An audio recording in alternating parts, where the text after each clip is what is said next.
अगर आपको विकास की असली तस्वीर देखना है तो आप गुमला चले जाइए। यहाँ पर आपको विकास की एक से बढ़कर एक तस्वीर देखने को मिलेगी। आज हम कहने को तो 21वीं सदी में जी रहे हैं। विकास को लेकर यहाँ के मंत्री और विधायक बड़ी बड़ी बातें करते हैं, लेकिन सरकार के दावे तब खोखले साबित होते लगते हैं जब हकीकत से जब हमें विकास की ऐसी तस्वीर देखने को मिलती है। हम लोग को कटुदा पुल नहीं होने के कारण बहुत समस्या होता है। घघरा आने जाने में या तो स्कूल स्टूडेंट लोग को भी आने जाने में बहुत दिक्कत समस्या होता है। इसलिए प्रशासन से मांग करता हूं कि जल्द से जल्द कटुदा पुल को बनवाने का कोशिश करें। अभी आप भी गाड़ी से आ रहे थे, राशन लाने जल का गए थे, हम भी बहने से बच गए।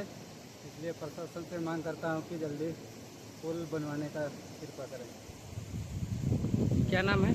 मेरा नाम अमीन मुंडा। ऐसे तो हमारी शहरों और गाँव को स्मार्ट बनाने की बात कर रही है। शहरों को बहुत हद तक तो स्मार्ट भी बना दिया गया, लेकिन ज्यादातर गांव की तस्वीर नहीं बदली। गुमला जिला के ग्रामीण इलाके में आज भी मूलभूत सुविधाओं का घोर अभाव होने का कारण लोगों के अंदर इस बात का दर्द सता रहा है कि आजादी के लंबे समय बाद भी आज भी उनके गांव में व्यवस्था बेहतर नहीं हो पाई है।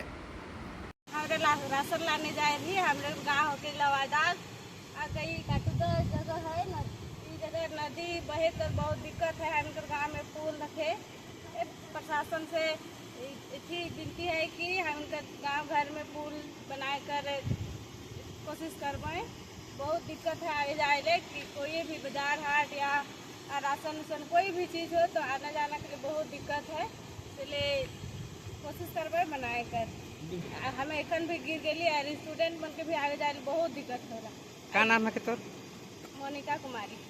आज हम लंबे समय से दावे करके हाईटेक शहर, हाईटेक गांव, बेसन की बात करते हैं, लेकिन जरा सोचिए कि उसे गांव की स्थिति क्या होगी जहां पर बारिश के दिनों में पूरा इलाका टापू बन जाता है। न तो नदियों में पुल बन पाया है और न ही ग्रामीण इलाकों में सही रूप से सड़कों का निर्माण। स्थिति ऐसी बनी है कि लोग इसकी परेशानी के बीच में अपने जीवन को जीने को मजबूर हैं।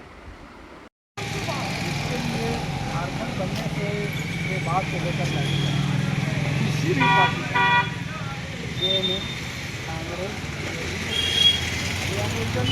या मंत्री ही बना है। किसी भी प्रकार का ग्रामीण क्षेत्रों खासतौर से पुल या रोड, नाली, कलभट की ओर इन लोगों ने ध्यान नहीं। अब आइए गुमला जिला के जो लोकल बॉडी 3 बार चुनाव हो गया नगर परिषद का। नगर परिषद का क्या 2200 वार्ड में क्या स्थिति है उसका आकलन आप कर सकते हैं। लेकिन विशेष हम ग्रामीण क्षेत्र, उसके बाद 12 प्रखंड है, 159 पंचायत है, 159 मुखिया हैं, 12 वो प्रमुख हैं, 4 वो विधायक हैं, 2 वो सांसद हैं।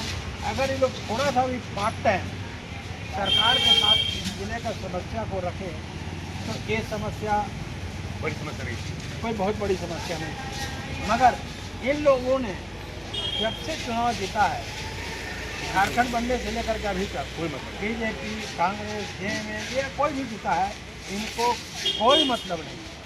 सिर्फ चुनाव आया, लंबा भाषण दिए, लंबा ये हो गया। ऐसा हम नहीं कर रहे हैं, विकास नहीं हुआ है, लेकिन इतना लंबा समय भी जाने के बाद भी अगर ऐसी परिस्थितियों सामने आती है तो निश्चित रूप से सिस्टम पर सवाल उठना लाजमी है।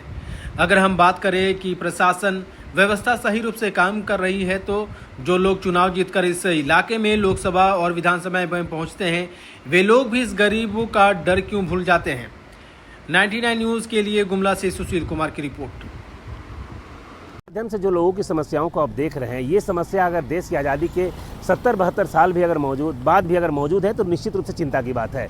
आज हम बात कर रहे हैं हाईटेक सिटी बनाने की, हाईटेक गांव बनाने की बात कर रहे हैं, तमाम विकास योजनाओं से जोड़कर गांव को विकसित करने की बात कर रहे हैं। लेकिन इन समस्याओं को देखने के बाद लगता है जब मूलभूत समस्याएं ही आज भी गांव में मौजूद हैं, जहां लोगों को नदियों से जान जोखिम में डालकर चलना पड़ रहा है, सड़कों का विकास नहीं हो पाया है, गाँव में मूलभूत सुविधाओं का अभाव है, उसके बाद हम कैसे गाँवों को हाईटेक कर पाएंगे, कैसे शहरों को हाईटेक कर पाएंगे। अभी मौजूद है गुमला में, और गुमला की आबादी अगर हम बात करें तो 13 लाख से अधिक की आबादी है। लेकिन इस आबादी में विकास की योजनाएं अगर पहुंचने की बात करेंगे तो विकास योजनाएं केवल एक सीमित जनसंख्या तक पहुंच पाई है। प्रखंड मुख्यालय, जिला मुख्यालय में ही विकास की योजनाएं सिमट कर रह गई। दूर दराज के ग्रामीण क्षेत्रों में विकास की जो स्वरूप है वो तस्वीरों के माध्यम से आप देख सकते हैं। लोगों की परेशानी भी लोग जब बयां करते हैं तो लोगों को दर्द उनकी आंखों में स्पष्ट देखने को मिलता है। लेकिन सवाल ये पैदा होता है कि सिस्टम में बैठे प्रशासनिक पदाधिकारियों को हम कई बार जिम्मेवार ठहरा देते हैं, लेकिन उन पदाधिकारियों का इस जिले से कितना लगाव हो पाएगा ये तो खैर उनकी कार्यशैली पर पता चलता है और उनकी कार्यशैली से दिखता भी है। अगर वो ज़मीन से जुड़े हुए नेता, ज़मीन से जुड़े हुए पदाधिकारी हैं तो ही इन लोगों की समस्याओं का समाधान कर पाएंगे, अन्यथा लंबी चौड़ी बातें करने वाले पदाधिकारी तो शायद इलाके का विकास नहीं कर पाएंगे। हाल के दिनों में गुमला की जो डीसी है प्रेरणा दीक्षित लगातार ग्रामीण क्षेत्रों का दौरा कर रही हैं और योजनाओं को कहीं ना कहीं ज़मीन पर उतारने की कोशिश कर रही हैं, लेकिन कई बड़ी योजनाएं हैं जो सरकार के स्तर पर हो पाएगी, जिससे सड़कों का निर्माण होना, पुल का निर्माण होना, ये तमाम सरकार के स्तर पर अप्रूवल होने के बाद ही योजनाओं पर काम हो पाता है। लेकिन सबसे बड़ा सवाल खड़ा ये होता है कि जो राजनेता, जो व्यक्ति चुनाव जीत कर इसी इलाके से जाते हैं और इस वादे के साथ जाते हैं कि हम जब जीत कर जाएंगे तो इन समस्याओं का समाधान करेंगे, विधानसभा में जाने के बाद आखिरकार उनके लिए समस्याएं गौण क्यों हो जाती है। अभी वर्तमान में विधानसभा का सत्र चल रहा है, विधानसभा के सत्र में जो बातें हो रही है उन बातों का आम लोगों से सरोकार लंबे समय बाद हो सकता है, लेकिन मूल समस्याओं जो है, जो जिस तरह से नदियों पर पुल का ना होना, सड़कों का ना होना, गाँव में मूलभूत सुविधाओं का ना होना, इस बात को लेकर सरकार के लोग कितने गंभीर हैं इसका अंदाजा विधानसभा सत्र के बाद उनके बयानों से लगाया जा सकता है। तो ऐसे में स्पष्ट कह सकते हैं कि राजनेता भी उन्हीं मुद्दों को उठाते हैं, उन्हीं बातों को उठाते हैं जिससे बड़े मास पर उनका प्रभाव दिख सके, जिससे बड़े मास पर वो अपने प्रभाव को दिखा सके। उन्हें गुमला से क्या मतलब, उन्हें सिमडेगा से क्या मतलब, उन्हें लोहरदगा से क्या मतलब, उन्हें खूंटी की समस्याओं से क्या मतलब, उन्हें तो राज्य स्तर पर नेता बनना है। जिस विधानसभा क्षेत्र से चुनाव जीत कर गए हैं उन विधानसभा की समस्याओं से भले उनका कोई लेना देना ना हो, लेकिन अपने आप को राज्यव्यापी नेता बनाने की दिशा में लगातार वो उस दौर में शामिल है ताकि वो बड़े नेता बन सके। लेकिन इन समस्याओं की तस्वीर को देखने के बाद आप स्पष्ट समझ सकते हैं कि इलाके के जनप्रतिनिधि इन समस्याओं को लेकर कितना गंभीर है। नहीं गंभीरता होने के कारण समस्याएं जस की तस बनी हुई है, कोई उसकी सुधि लेने वाला नहीं है, लोग परेशान हैं, उसी व्यवस्था में लोग जीने को मजबूर हैं। लोगों ने मानकर चला है कि अब उनकी नियति ऐसी हो गई है, विकास के नाम पर उन्हें उनके तक विकास योजनाएं पहुंचने की कोई चर्चा नहीं हो रही। ऐसे में उनको इसी समस्याओं के बीच में जीना है और अपनी इसी समस्याओं के बीच में जी रहे हैं। इतना दर्द तो ब्याह होता ही है, विकास के नाम पर जो पैसा निकलता है आखिरकार वो पैसा जा कह रहा है।